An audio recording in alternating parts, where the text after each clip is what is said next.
Selamat pagi abang kakak, kita lanjutkan materi ACMS kita yang sekarang temanya Culture Booster, divisi HPS dan manajemen aset yang ada di Direktorat Hubungan Kelembagaan. Ini adalah kepala divisinya Pak Christian Orchard. Ada empat subdivisi. Ada subdivisi HPS, subdivisi manajemen aset, subdivisi optimasi dan kemitraan aset, dan ada informasi harga perkembangan bisnis. Next. Jadi materi yang dibawa sekarang adalah IQM, yaitu adalah identification, quantification, dan manage risk. Oke.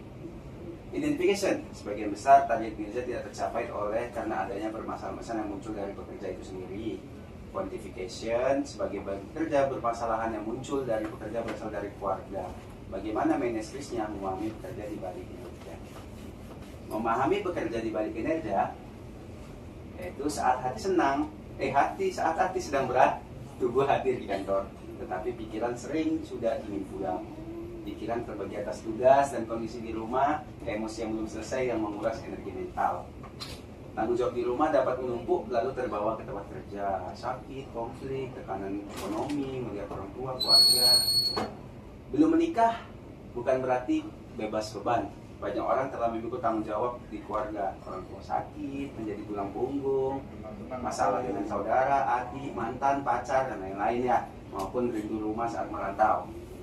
Rekan kerja hadir bukan hanya menyelesaikan semua masalah, tetapi membantu tim tetap kuat.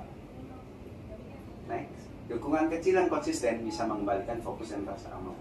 Diskusi dua arah, fleksibilitas sementara, atur ulang beban kerja, hubungan dengan dukungan, lakukan tindak lanjut. Fokus kerja tumbuh saat hati juga diperhatikan. Next. Rumah memberi alasan, kerja memberi jalan. Terima kasih. Demikian materi IQM yang dipresentasikan oleh divisi HPS dan Sistem. Mungkin dari Mbak Tiana punya pendapat mengenai materi ini, Mbak Tiana. Ya, jadi ini sangat bagus ya materi yang dibawakan oleh divisi HPS dan manajemen aset terkait perspektif 3 key elements atau yang biasa disebut IQM. Nah, mereka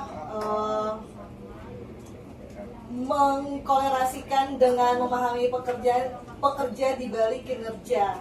Jadi terkait ketika kita lagi bekerja di kantor, suasana hati kita seperti apa, pikiran terbagi antara tugas dan kondisi di rumah, terus emosi yang belum selesai menguras energi mental. Nah, jadi rekan-rekan kerja yang ada di tim kita itu hadir bisa buat kita tetap kuat. Jadi bukan hanya menyelesaikan semua masalah, tapi membantu tim tetap kuat seperti apa. Dan menurut saya sih kita tetap harus profesional ya dalam dunia pekerjaan. Meskipun kita punya masalah yang berat di rumah, entah apapun itu, tapi yang namanya pekerjaan, ya kita harus bisa membedakannya itu.